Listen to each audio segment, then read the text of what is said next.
The Menace updates this month break down details on deployment and mission preparation, including how operations will work, as well as some behind-the-scenes stuff and a breakdown of the concealment, detection, and line-of-sight systems. We even get to see a lot more of the UI and menus in some of these screenshots. If you're new here, this is a series I'm doing right up until the launch of Menace. To keep up to date on this and other turn-based tactics games, feel free to subscribe. This devlog covers the mission prep and intel in Menace and how battles can be won or lost in deployment. The first thing to look at before playing any mission is an overview of the procedurally generated combat map. From the screenshot, you can see it contains a lot of information. Evac and deployment zones, weather conditions, objectives, as well as some unknown units that are in the field. Menace uses an intelligence system that simulates data from orbital scans, satellite imagery, and intercepted radio traffic. This data all comes together to make up an intelligence rating for each mission. The higher the rating, the more likely it is to reveal additional information about enemy troops. This screenshot shows the different levels of intelligence, starting at 0, which is basically going in blind, up to 4, which details the position of a rogue army unit headed by an elite officer, as well as the positions of other enemy squads. This type of intel is crucial, helping you to make informed decisions and prepare against threats like heavy weapons or vehicles before dropping in. There's not a specific method mentioned as to how you will raise these intel levels, but I have to assume that ship upgrades and relationships with local factions will probably be a big part of that.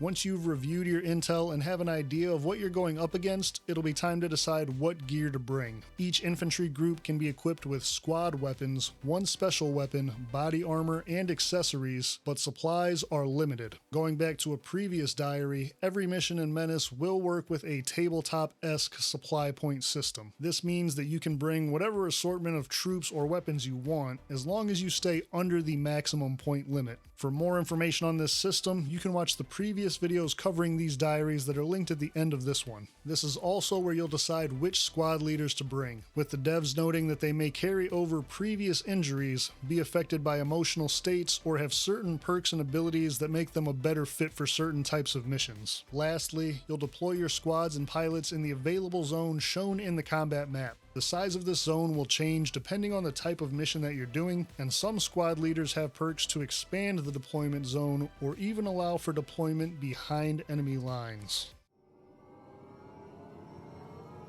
This dev diary is more about the development process, but we do get a lot of information and cool screenshots. Starting with art for some of the different armor variants. Nothing too crazy or over the top. I like the white one the most. Let me know what you think. Squad weapons and armors will come in a variety of styles and not only look unique, but also offer other bonuses or stats. Adding more variety and tactical challenge to the maps, barbed wire that infantry can't cross, and tank barriers that vehicles can't cross will also be a thing. And the 3D team is working on some more civilian settlement assets to keep them all from looking and feeling the same. We get our first look at the tactical UI, with the developers specifically stating that this is not the final look, but more of an impression of what they're going for. Given the complex nature of Menace and its many systems, finding a way to have all of the information available without cluttering up the screen is a challenge that they're dealing with. Another challenge is the vehicle design, which is being completely reworked to make it so vehicles can be equipped with various weapons just like the infantry squads. This is a pretty big undertaking as the 3D models for the vehicles and weapons don't always play nice together, but the end goal is for each basic vehicle chassis to have different points where players can choose to mount light,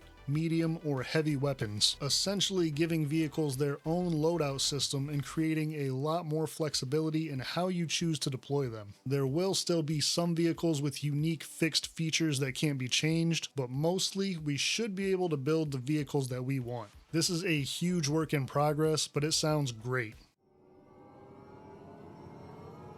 This section talks about the operations in Menace, procedurally generated groups of missions designed to have context and a loose story arc. Every mission is a part of a larger operation, and operations will consist of a total of 3 to 5 missions. These missions are connected in a tree branch style, so you'll be able to choose which ones to take on as you progress through each level of an operation. However, only one mission can be resolved for each level, so you won't be able to backtrack, and all operations will come down to a single final mission for their ending. The key here is that all casualties and damages will be carried across an entire operation. Heavy squad losses and vehicle damage early on could really make it difficult towards the end if you don't have the reserves available to reinforce. This makes strategy and planning of the utmost importance and forces you to really feel the weight of those risk-reward decisions. Once an operation is fully completed, any casualties to squads will be replaced and vehicles repaired, excluding of course any squad leaders who die permanently or a vehicle chassis that is completely destroyed, because that's permanent too.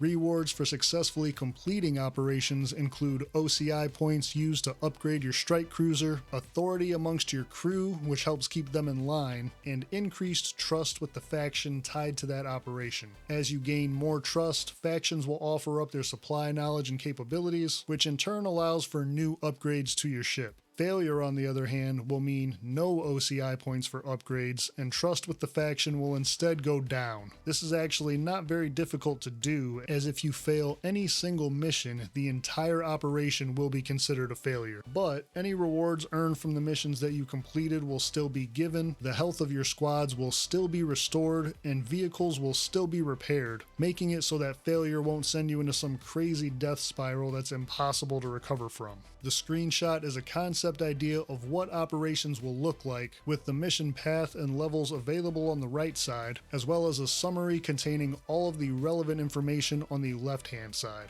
In addition, we can see a reward selection option showing the choice of armor or an unknown item. Each and every mission will have a variety of rewards that are granted on completion, and like I mentioned earlier, any of these individual mission rewards that are earned will be kept even if you fail the operation. Examples of mission rewards are promotion points, which are used to upgrade your squad leaders and awarded based on mission performance metrics, items and equipment up to and including accessories, weapons, or even vehicle parts. And lastly, strategic assets, which is something in Menace that hasn't been covered before. Strategic assets are basically special rewards tied to specific missions that will become available for the rest of that operation. For example, a mortar base that can be used for off-map fire support, an intelligence network that increases the player's intelligence rating for the remainder of the operation, or even a liberated POW camp that'll provide infantry units to you, which is pretty cool. The flip side of this is that the enemies will have their own version, enemy assets, which are things like SAM sites that make air support unavailable, or workshops that increase the enemy vehicle's armor ratings. Enemy assets can be disabled by completing the missions connected to them, and the devs do specifically say that since these substantially increase the difficulty, they will not show up until later in the game. However, once they do, players will have to choose between disabling an enemy asset or gaining a strategic asset from missions, because they won't be able to do both. The tactical choices just keep on coming. The last section of this update gives an example of an operation called Turn the Tide. It mentions that each operation will have a thematic story explaining exactly why the Marines are needed there to help and what kind of conflict is going on. The missions making up operations are randomly generated, but within certain parameters to help maintain context and lower repetition, and the developers will also be adding more to the available mission pool as time goes on. In this example operation, rogue army forces have overrun the local defenses and are advancing quickly. The Marines need to step in and stop them, and will be working behind enemy lines, outnumbered and outgunned. This operation actually showcases a wide variety of mission types that would have me explaining them for a while. Some of the mission options that particularly stood out to me were sending in a covert team to mine the supply roads that enemies use, a search and rescue for pilots that were ambushed by enemy anti-air units, and a raid on a POW camp to rescue the friendlies who were taken in the early stages of the conflict. These are just examples, and if you want to see more of the missions outlined in this particular blog, I have a link to the dev diaries in the description below.